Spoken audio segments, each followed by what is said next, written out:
So today, let's talk about this 3 millimeter plain Franco versus the 3.2 millimeter heavy link. So I understand that if you're looking at either one of these chains, you're likely not stuck between the two, but I've already kind of covered a lot of points about the 3.2 millimeter heavy link.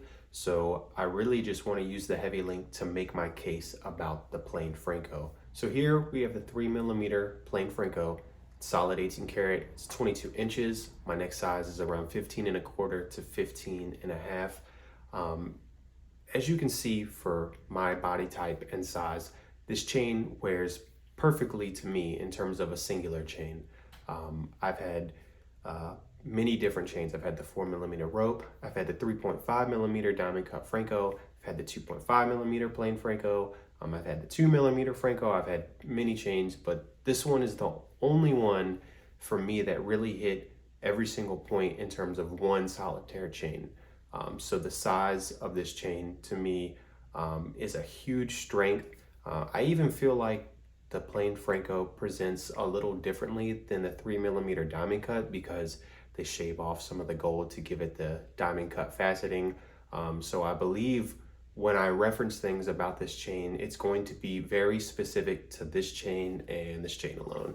When comparing this chain to the 3.2 millimeter heavy link, to me, I feel like there's a decent difference in how they wear. So I have to admit that while I'm recording this, I haven't used my calipers to measure the 3 millimeter plain Franco, but I'm assuming it's going to be a little larger than 3 millimeters, and I'll of course put that in the B-rolls.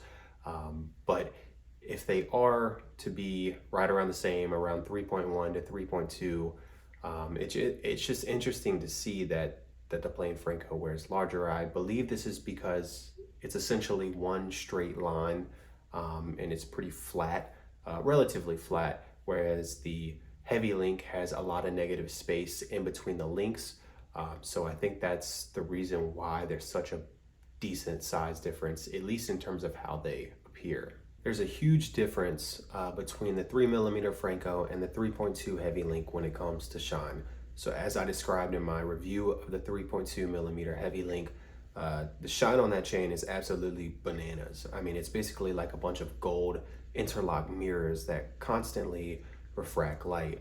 So that would be really desirable for me if all I wore was one chain. But I normally have on a watch, I have diamond earrings, and sometimes I'll throw on a ring. So when I have all of that on, I normally don't want an extremely loud chain, which is where the plain Franco really shines. If you look at the 3 millimeter plain Franco, the surface is kind of raised towards the middle and then it tapers off on the edges, and that allows light to move very linearly throughout this chain. So it's a very subtle, subdued motion that's very desirable to me. Whether I have the chain out or if I have it tucked in, it allows the chain to coexist with all of the other accessories that I have on. A big thing about the 3 millimeter plain Franco is the color. So because when we consider the shine, we consider that subdued effect of the plain Franco where it's not consistently refracting light like the heavy link, the rope, or the diamond cut Franco. It allows the linkage design of the plain Franco allows the 18 karat purity to shine brilliantly. I can see the 18 karat purity from either up close or far away the most with this chain. And again, that's really important to me because I normally have on a stainless steel watch. I have white gold and diamond earrings, and if I have something else that's white gold, I would like for the gold that I do have on, the yellow gold that I have on, to really stand out. When it comes to the weight of the plain Franco versus the heavy link, in these sizes, I don't think that there's a big difference, maybe 5 grams or so.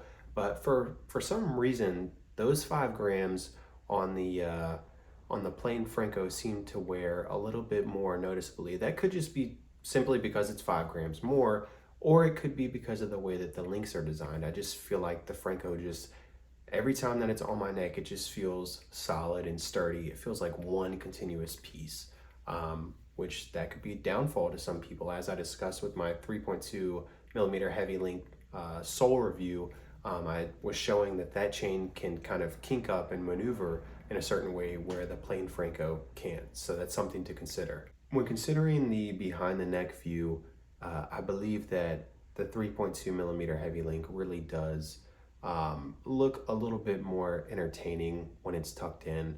But the plain Franco really just kind of falls in line with everything else. Even when it comes to just tucking the chain in and having the behind the neck view, I still feel like even a quarter of the heavy link is so much louder than a quarter of the plain Franco. So again, that's why the plain Franco really works for my aesthetic. Something unique about the plain Franco in comparison to other round chains like the heavy link is that the diamond cut, Franco, the heavy link, and the rope can all twist in all different sorts of ways, and it won't look any different when it's around the neck. However, the plain Franco, if it twists, it does look different, a little incongruent when it's on the neck, and I'm not the biggest fan of that. I don't like when it has a lot of twists, so I'll just kind of hold it up and let it untwist and then put it back on, and then it presents a little bit more straight and linear.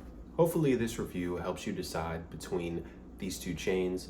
If not these two chains, hopefully it helps you decide between other ones that are similar. Hopefully some of the points that I've made can resonate with you. But stick around if you want to see a review of the 2.5 plain Franco versus the 3. And aside from that, thanks again for checking it out.